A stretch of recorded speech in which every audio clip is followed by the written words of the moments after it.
Assalamualaikum warahmatullahi wabarakatuh. Alhamdulillahi rabbil alamin. Wabihi nasta'inu ala umuri dunya waddin. Asyhadu an la ilaha illallah wa asyhadu anna Muhammadan abduhu wa rasuluhu la nabiyya ba'dah. Amma ba'd.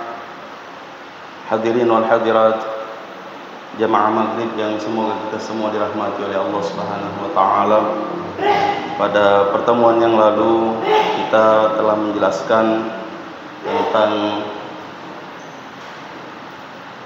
perkembangan ijtihad, yang mana kita menjelaskan bahwa sejak zaman Nabi sallallahu alaihi wasallam ijtihad itu sudah ada. Terbukti ketika Rasulullah sallallahu alaihi wasallam mengutus Mu'adz bin Jabal ke Yaman, beliau bertanya kepada Mu'adz bin Jabal, dengan apa engkau berhukum? Beliau menjawab dengan kitabullah. Kalau engkau tidak mendapati hukum itu pada kitab Allah dengan sunnah Rasulnya, kalau tidak ada, ajtahidu bi ra'yi, saya berijtihad dengan pendapatku, kata beliau. Kemudian setelah itu di zaman sahabat semakin berkembang. Meskipun di zaman Nabi sallallahu alaihi wasallam ijtihad itu bisa dibatasi, karena kalau ada permasalahan yang kemudian sahabat berijtihad dan sampai kepada Rasulullah sallallahu alaihi wasallam, nah, apakah ijtihadnya benar atau salah itu diluruskan oleh Rasulullah sallallahu alaihi wasallam. Sebagai contoh yang kita sampaikan dan yang kita berikan pada pertemuan yang lalu adalah sahabat yang mengatakan kepada sahabatnya tentang hukum mandi janabah ketika dia dalam keadaan junub tapi ada masalah, ada lukanya, sehingga dia minta petunjuk kepada sahabatnya, adakah rukhsah bagi dia untuk tidak mandi? Kalau sahabat mengatakan tidak ada, harus mandi. Nah, sahabat ini mandi dan meninggal. Ya. Lalu ini masalah sampai kepada Nabi sallallahu alaihi wasallam. Lalu Nabi mengatakan, qataltumu, ya, kalian membunuhnya. Begitu juga tentang ijtihad sahabat ketika melakukan perjalanan safar dan tiba waktu sholat, mereka tidak punya air atau tidak mendapatkan air, sehingga mereka tayamum untuk melakukan sholat. Setelah sholat dia ketemu air. Yang satu mencukupkan sholat yang dengan menggunakan tayamum, yang satu lagi berwudu kemudian sholat pulang. Masalah ini sampai kepada Nabi sallallahu alaihi wasallam. Lalu Nabi mengatakan, bagi yang sholat dengan tayamum ashabas sunnah, sudah cocok sesuai dengan sunnah. Bagi yang berwudu kemudian sholat kembali, Nabi mengatakan lahu ajran, baginya 2 pahala. Baginya 2 pahala. Yang kita sampaikan pada pertemuan yang lalu, ya, bahwa dega diasal nalalo suruga. Gitu ya. Nah, selanjutnya periode ijtihad pada masa tabi'in. Ya.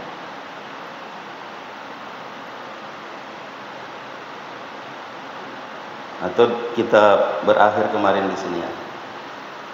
Pada masa sahabat, ketika Rasulullah sallallahu alaihi wasallam wafat dan Nabi sallallahu alaihi wasallam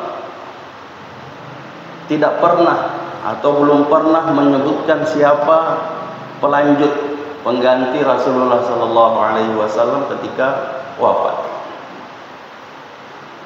Sehingga ini menghasilkan ijtihad sahabat. Ya, salah satu dasar ijtihadnya sehingga menetapkan Abu Bakar As-Siddiq radhiyallahu anhu sebagai pengganti kedudukan Rasulullah sallallahu alaihi wasallam yang disebut dengan khalifah. Yaitu salah satunya bahwa tidak ada yang pernah ditunjuk oleh Nabi sallallahu alaihi wasallam menggantikan beliau sebagai imam kecuali Abu Bakar. Dan itu yang dipakai oleh sahabat untuk menetapkan. Nah, kemudian Nabi sallallahu alaihi wasallam pernah menyebutkan, kalau sekiranya saya mau menunjuk sahabat Khalil dari kalian, maka saya menunjuk Abu Bakar dan Umar. Jadi mendahulukan Abu Bakar kemudian Umar. Nah, ini juga yang menjadi dasar dari penetapan sahabat yang memang tidak pernah disebutkan oleh Nabi sallallahu alaihi wasallam bahwa penggantinya setelah beliau wafat adalah Abu Bakar. Kemudian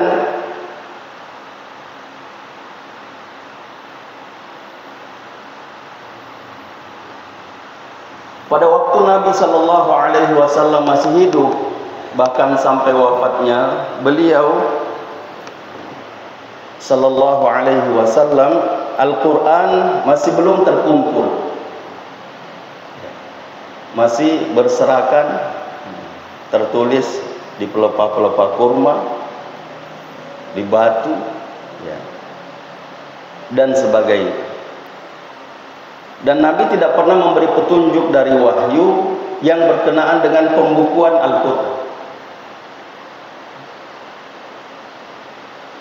Nah, karena sebab banyaknya penghafal yang telah meninggal atau wafat, maka terlaksanalah pengumpulan Al-Quran.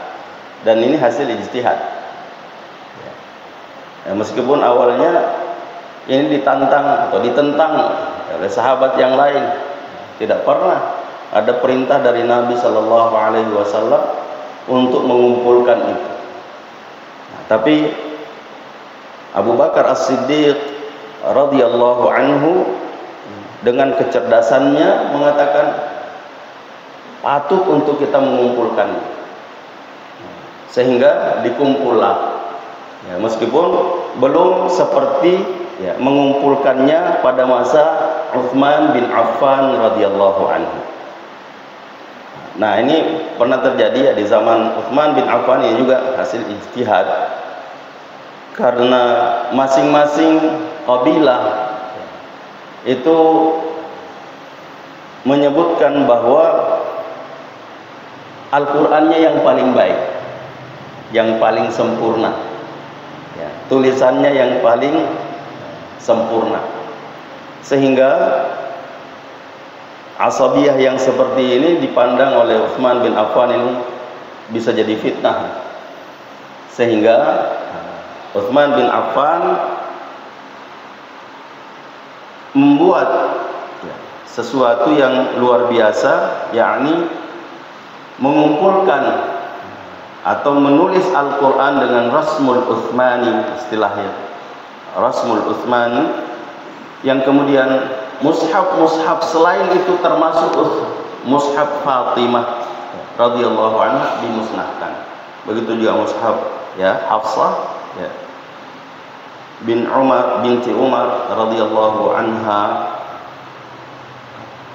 sehingga yang tinggal adalah mushaf Rasmul Utsmani. Nah, ini juga hasil ijtihad. Berikut di masa tabi'in adalah masa sesudah sahabat. Di masa ini terlihat cara mereka melakukan ijtihad mengarah kepada dua bentuk. Yang pertama, kalangan yang lebih banyak menggunakan hadis atau sunnah dibandingkan dengan menggunakan pendapat ra'i. Cara ijtihad seperti ini berkembang di kalangan ulama Madinah dengan tokohnya Sa'id ibnul Musayyib. Jadi kalangan ini kemudian berkembang dengan sebutan Madrasah Madinah. Kelompok yang kedua, kalangan yang lebih banyak menggunakan pendapat ra'i dibanding dengan menggunakan sunnah. Cara ijtihad seperti ini berkembang di kalangan ulama Kufah dengan tokohnya Ibrahim An-Nakhai, rahimahullah. Kalangan ini kemudian berkembang dengan sebutan Madrasah Kufah. Kegiatan ijtihad pada masa tabi'in dianggap sebagai perantara antara ijtihad pada masa sahabat dengan ijtihad pada masa imam madhab. Hal ini berarti pada masa tabi'in telah dirintis usaha ijtihad yang kemudian dikembangkan dengan sistematis pada masa imam-imam mazhab. Pada masa ini para mujtahid lebih menyempurnakan lagi karya ijtihadnya, antara lain dengan cara meletakkan dasar dan prinsip-prinsip pokok dalam berijtihad yang kemudian mereka sebutkan adalah usul. Usul.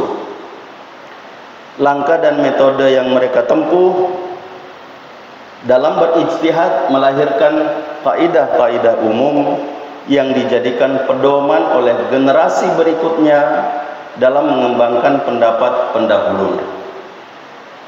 Dengan cara ini, setiap mujtahid dapat menyusun pendapatnya secara sistematis dan terperinci dan kemudian disebut fiqh.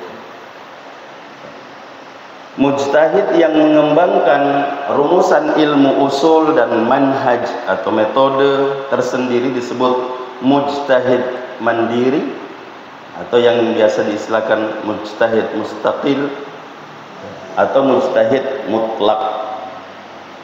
Dalam berijtihad, mereka langsung merujuk kepada dalil-dalil syara' dan menghasilkan temuan orisinil atau asli, karena antara para mujtahid itu dalam berijtihad menggunakan ilmu usul dan metode yang berbeda, maka hasil yang mereka capai juga tidak selalu sama.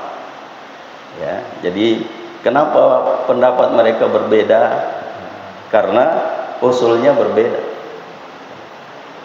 Jalan yang ditempuh seorang mujtahid dengan menggunakan ilmu usul dan metode tertentu untuk menghasilkan satu pendapat tentang hukum kemudian disebut dengan mazhab.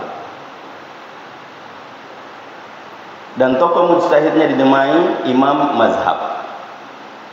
Pendapat tentang hukum hasil temuan imam mazhab itu disampaikan kepada umat dalam bentuk fatwa untuk dipelajari, diikuti, dan diamalkan oleh orang-orang yang kemudian menjadi murid dan pengikutnya secara tetap. Selanjutnya, para murid dan pengikut imam itu menyebarluaskan mazhab imamnya sehingga mazhabnya berkembang dan bertahan dalam kurun waktu yang lama, bahkan sampai sekarang, dan mewarnai umat Islam di seluruh belahan bumi. Jadi ada beberapa mazhab yang besar, yang kemudian ada yang kemudian hilang. Kenapa? Tidak ada muridnya atau tidak ada pelanjutnya yang mengembangkan mazhab itu. Sehingga yang tinggal hanya ada 4, ya, ada 4 yang besar yang sampai kepada kita semua, ya, meskipun ada yang kecil-kecil tapi tidak terlalu terkenal. Nah, di antara mazhab fiqih dan imamnya yang terkenal adalah mazhab Hanafiyah, yang imamnya adalah Abu Hanifah, yang lahir tahun 80 Hijriah dan wafat tahun 150 Hijriah. Ini satu-satunya imam mazhab yang mazhabnya tidak disebutkan dengan memakai namanya, ya, karena Abu Hanifah itu bukan nama, itu gelaran. Namanya adalah Nu'man bin Thabit, ya, namanya Nu'man, ya, jadi bukan mazhab Nu'maniyah gitu. Kenapa disebut Abu Hanifah? Karena kelurusannya dan ketegasannya, sehingga dia digelari dengan Abu Hanifah. Ini mazhab yang pertama dan urutannya seperti itu, ya. Jadi yang paling tua imam mazhab adalah Abu Hanifah. Yang kedua mazhab Malikiyah, imamnya adalah Imam Malik bin Anas, ya, ini sesuai dengan namanya, ya, yang lahir tahun 93 dan wafat tahun 179 Hijriah. Kemudian yang ketiga mazhab Syafi'iyah, yang ini juga memakai namanya, ya, yaitu Asy-Syafi'i, ya, Asy-Syafi'i, ya, meskipun namanya Muhammad bin Idris Asy-Syafi'i, lahir tahun 150 dan wafat tahun 204. Jangan terkecoh Pak, ya, jangan lihat 100, 200, 100 padahal cuma lebih 50 tahun. Ini imam paling muda, ya, wafat paling muda di antara imam mazhab yang keempat. Kemudian yang keempat mazhab Hanabilah, ya. Hanabilah itu diambil dari Hanbali, ya. Nah, imamnya adalah Imam Ahmad bin Hanbal, ya. Imam Ahmad bin Hanbal Al-Hanbali sebenarnya, tapi karena nun sukun ketemu dengan ba dibaca iqlab, ya, Hanbali. Nah, yang lahir tahun 164 dan wafat tahun 241.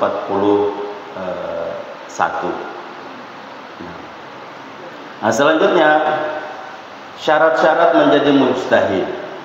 Jadi ini penting untuk kita ketahui, yaitu orang yang melakukan ijtihad. Yang pertama muslim, hur, ya, Islam merdeka. Nah, yang kedua balik, berakal, serta mempunyai intelijensi yang tinggi. Jadi IQ-nya di atas rata-rata, ya. Nah, jadi ini ada yang biasa yang disatukan oleh, ya, apa namanya, di istilah kita akil balik. Padahal ini adalah dua hal yang berbeda. Berakal belum tentu balik, balik belum tentu berakal, ya. Jadi ini dua sebenarnya, ya. Yang pertama dia balik dan berakal serta mempunyai intelijensi yang tinggi. Ketiga, mengetahui dalil-dalil naqliyah dan kehujjahannya. Dalil naqal itu adalah dalil-dalil Al-Quran atau Al-Hadis. Jadi bukan dalil akal, naqal. Kemudian mengetahui bahasa Arab dan berbagai disiplin ilmu yang berkaitan dengan bahasa Arab, yaitu nahwu, sharaf, balaghah dan lain-lain serta problematikanya.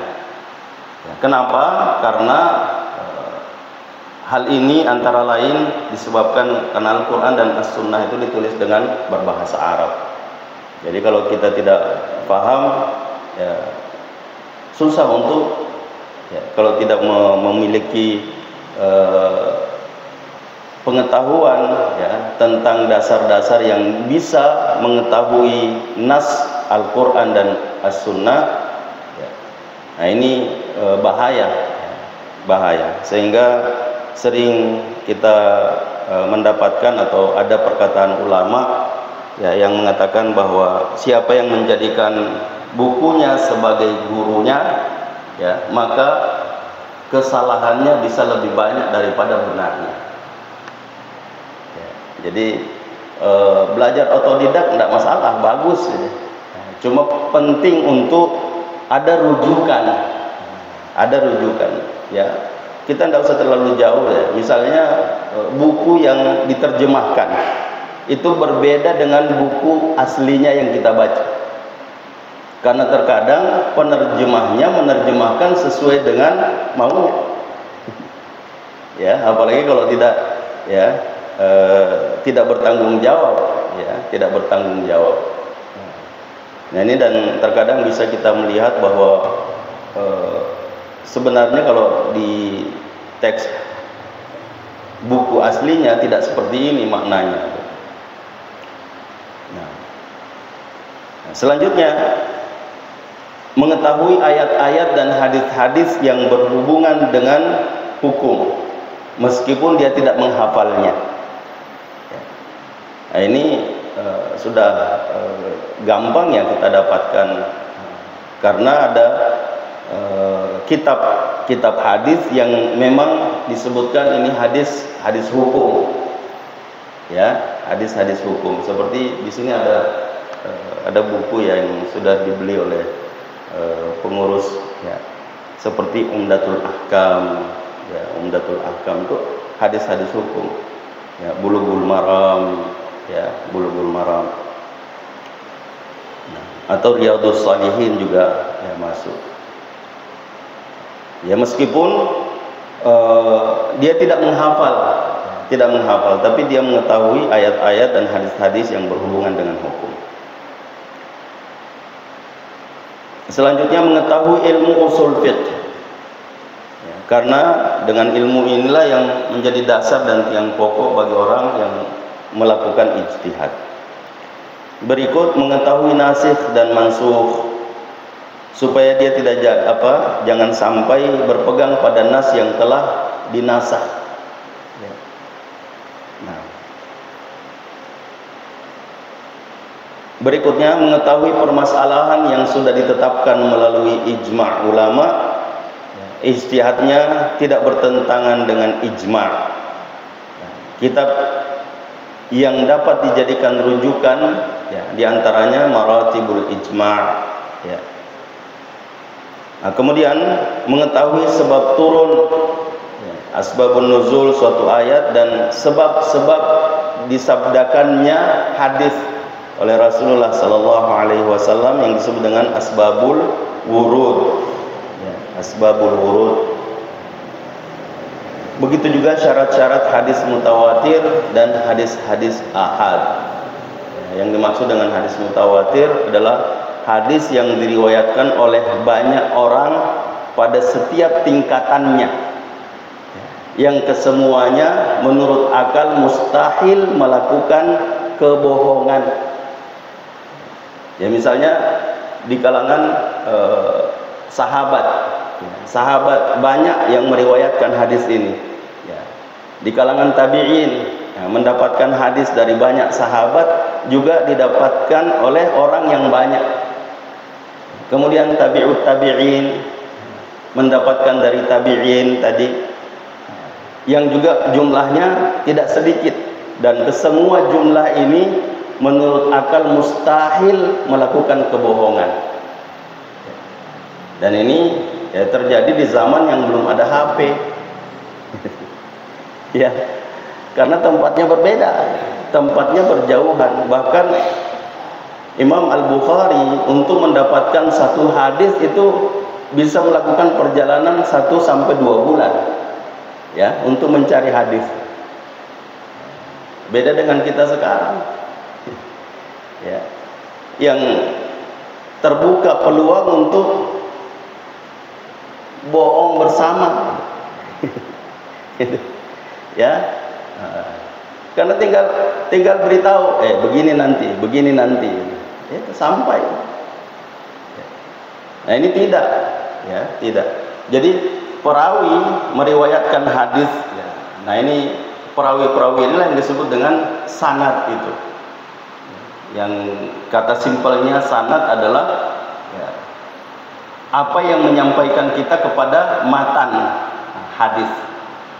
Jadi semua yang disebutkan an siapa dari siapa ya dari siapa sampai kepada Nabi Shallallahu Alaihi Wasallam yang kemudian qala ya qala. Nah, sesudah qala sabdanya, nah itulah disebut matan hadis, lafaz ya matan. Nah, kemudian hadis ahad adalah hadis yang diriwayatkan oleh satu orang ya satu orang kemudian diriwayatkan kepada satu orang atau 2 orang yang tidak sampai kepada jumlah mutawatir, pada jumlah yang mutawatir. Nah, sehingga ini penting untuk kita ketahui ya. Kenapa? Karena nanti dari segi ini kita bisa mengetahui ya, kita bisa mengetahui mana hadis yang sahih ya. Nah, jadi yang ada 4 jenis ya. Ada yang bahkan 5 ya yang bisa dengan besar ya, yang besar yang kita sebutkan. Ada hadis sahih ya, ada hasan, ada dhaif ya, dhaif. Nah, ada yang disebut maudhu ya, maudhu. Nah, sehingga ini semua punya ya, definisi ya, punya definisi.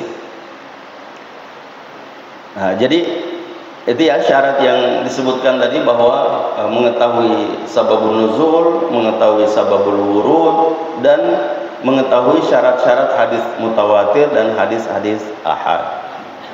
Kemudian mengetahui mana hadis sahih dan mana hadis dhaif ya, serta keadaan perawinya.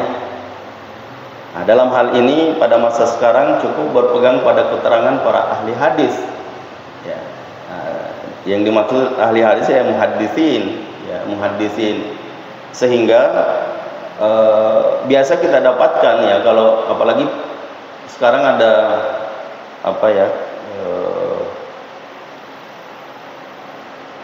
mesin pencari hadis ya, ada aplikasi hadis ya, kita hanya masukkan kalimat ya. Jadi tuliskan satu kalimat yang kita mungkin ingat hadisnya bunyinya begini ya, kasih masuk, kemudian ibhas ya, cari, biasa muncul banyak sekali deretan hadis. Kemudian ada langsung menyebutkan ya derajat hadisnya. Yang banyak adalah ketika muncul hadis masyhur, itu masyhur. Bahkan terkadang sering sekali kita dengarkan ketika kita cari di mesin pencari hadis itu, muncul hadis semua dhaif, munkar ya, sampai ada yang maudhu ya, maudhu, la aslalahu.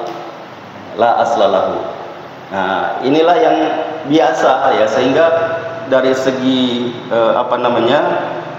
kekuatannya hanya ada 2 ya, sahih dhaif. Tapi dari segi sanad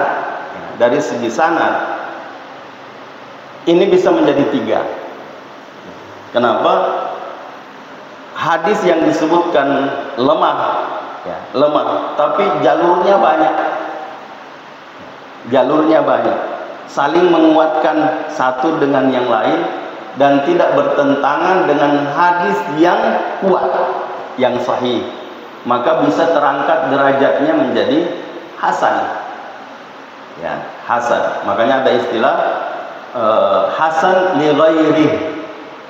Ya, hasan li ghairih. Jadi ada sahih, ya, sahih. Ada sahih li ghairih. Sebenarnya dia hasan, dia hadisnya hasan. Tapi karena ada penguatnya dan tidak bertentangan dengan hadis sahih lainnya, maka terangkat derajatnya menjadi sahih li ghairi.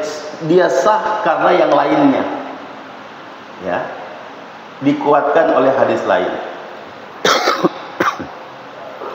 Dan ada hasan, hasan. Ada yang hasan li ghairi. Nah, ini yang disebut tadi dhaif. Tapi banyak jalurnya, sehingga disebut hasan li ghairi. Dia hasan karena selainnya, ya, hasan karena selainnya. Nah ini, sehingga dari segi yang tingkatan hadis, ya, ada yang sahih, ada yang hasan, ada yang dhaif. Nah, dan ada yang sangat lemah. Ya, sangat lemah, yaitu hadis yang lemah kemudian bertentangan dengan hadis sahih, bertentangan dengan hadis sahih. Ya, meskipun banyak jalurnya, tapi ada yang bertentangan dengan hadis yang kuat, maka itu tidak bisa terangkat derajatnya. Apalagi kalau menurut ulama hadis ini maudhu, ya, hadis palsu. Nah,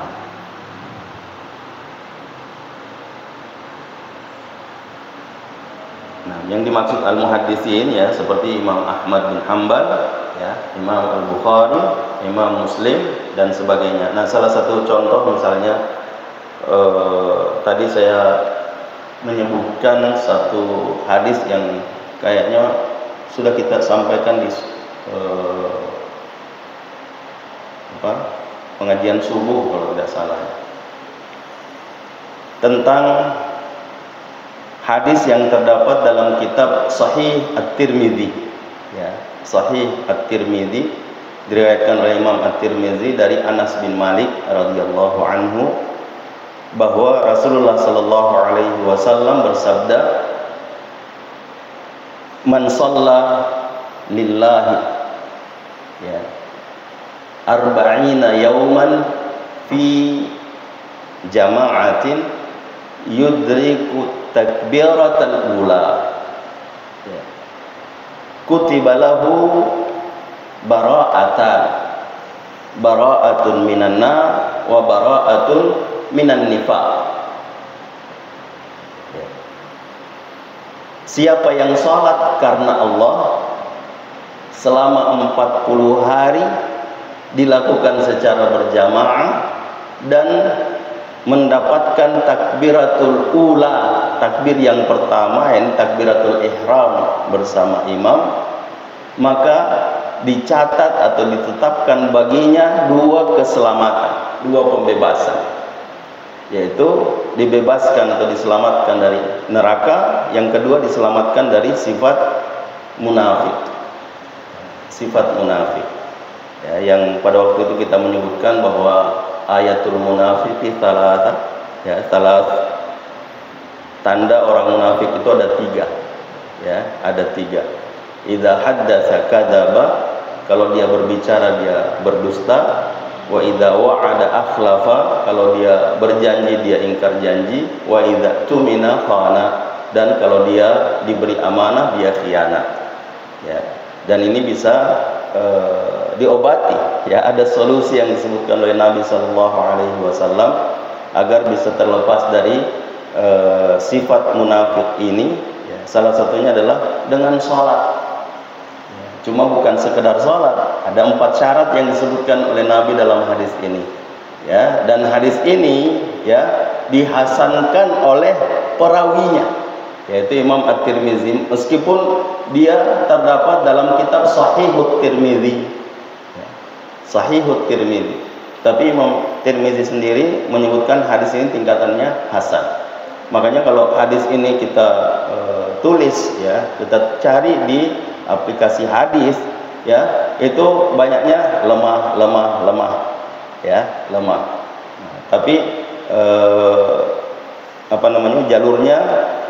jalurnya banyak. Nah, sehingga derajatnya berubah dari lemah menjadi hasan.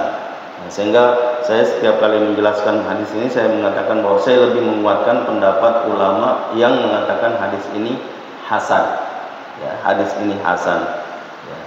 Kemudian menjelaskan tentang kekuatannya itu dikuatkan oleh dalil-dalil yang lain ya, dalil yang lain, seperti misalnya yang pernah kita jelaskan bahwa Nabi Shallallahu Alaihi Wasallam memberikan jaminan bagi orang yang salat berjamaah, ya, salat berjamaah, mendapati imam mengucapkan Sami Allahu liman hamidah, lalu kemudian dia mengatakan Allahumma rabbana walakal hamd. Jaminannya apa? Ghufira lahu ma taqaddama min dzambi. Diampuni segala dosanya yang telah lalu. Siapa yang mendapati imam mengucapkan amin, ya, dan dia juga mengucapkan amin, maka jaminannya diampuni segala dosanya yang telah lalu ya. Sehingga kita menyebutkan bahwa ada 23 kali kesempatan dalam sehari semalam kita mendapatkan ya, kesempatan untuk menggugurkan dosa-dosa. Nah, apalagi kalau kita melakukannya selama 40 hari berturut-turut ya, dengan berjamaah, mendapatkan takbiratul ihram imam.